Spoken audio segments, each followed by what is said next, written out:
behavior of the fire right now. I've seen some pictures of wildfire cameras. It looks pretty crazy still overnight. Yeah, this fire has exhibited extreme behavior all day long. I mean, I can't tell you when it started to, to behave this way, but all of yesterday, it was throwing embers out miles ahead of itself.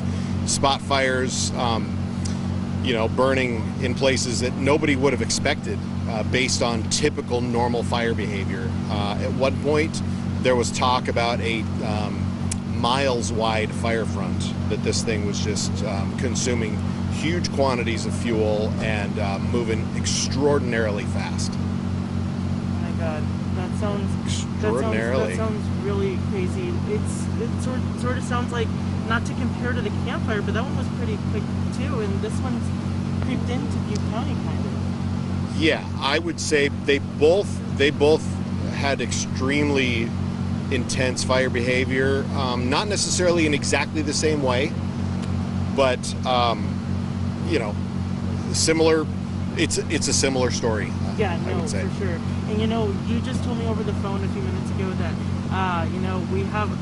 we're dedicating most of our firefighters at the front lines right now at this moment, because I don't see very many here at the Incident Command Center.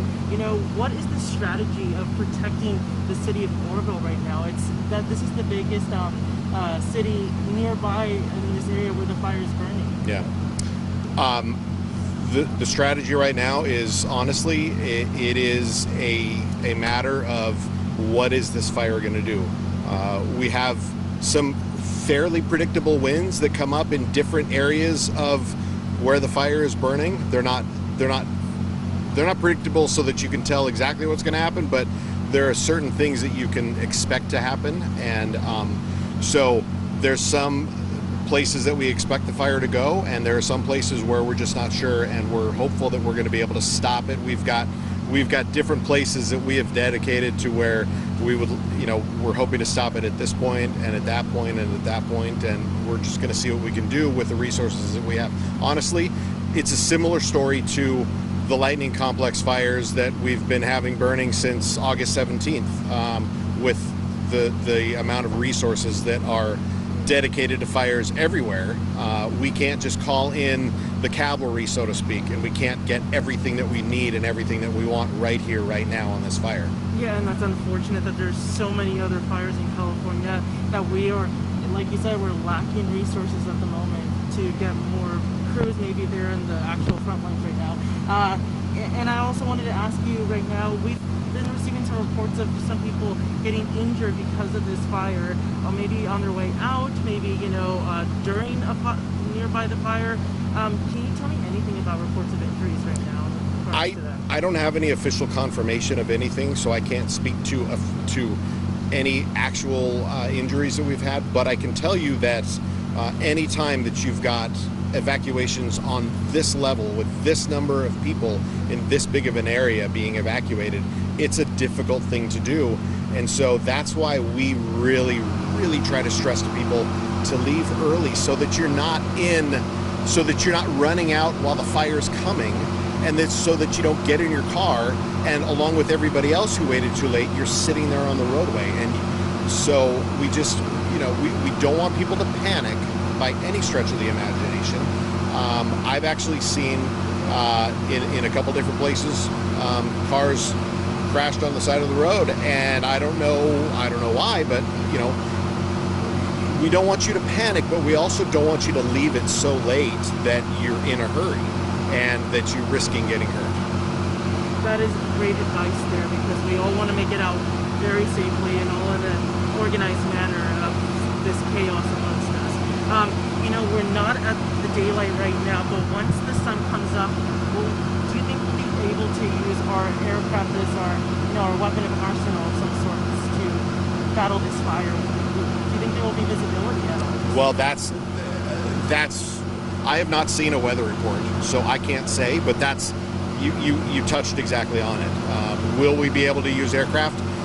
If the aircraft are able to fly, they will fly. If the weather conditions allow it, they will absolutely be flying and doing everything that they can to help out with this. It's a matter of, is there the visibility at the airport that they're coming from that they can take off, and then is there visibility over the fire area that they can work, and are the weather conditions such that it is appropriate and it makes sense for them to be able to drop the retardant or the water, because there are times when the clearance, the visibility is not a problem, but the winds and things like that just don't allow for an efficient use of those aircraft. So there are a lot of things that go along with it, and they'll be looking at every single one of those things and doing their best to get every resource on this fire that we can. Okay, so to me, if you can lay it out, what is the perfect scenario to have aircraft? Like no wind, what is the perfect weather scenario for us to use an aircraft? Could you lay that out simply for me, like a sentence or so? Well, not being a pilot, so I don't know exactly what they're doing or what they're going through up there, but you would want plenty of visibility, and you would want clear enough air that they can see all the way to the ground, so they can see where they're dropping, and then you would also want the weather conditions to be calm enough, so that, because if it's too windy and you try to drop retardant, it's just gonna fade away before it even hits the ground, and it's not gonna do any good.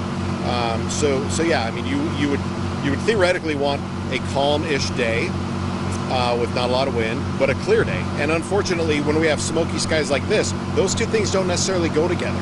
So the calmer the air is, the more smoky it tends to be when there is this amount of smoke from this amount of fires all over the state. Okay, Rick, and my last question, I overheard we do have at least an aircraft monitoring the fire, or checking out the behavior from the sky. Is that true? Like just checking to see where the fire is at the moment, this morning right now?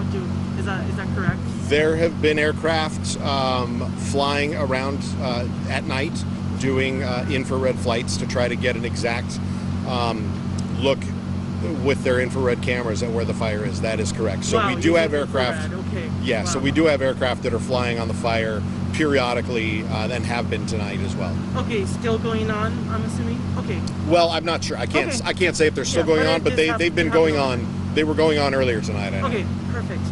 Rick, thank you so much.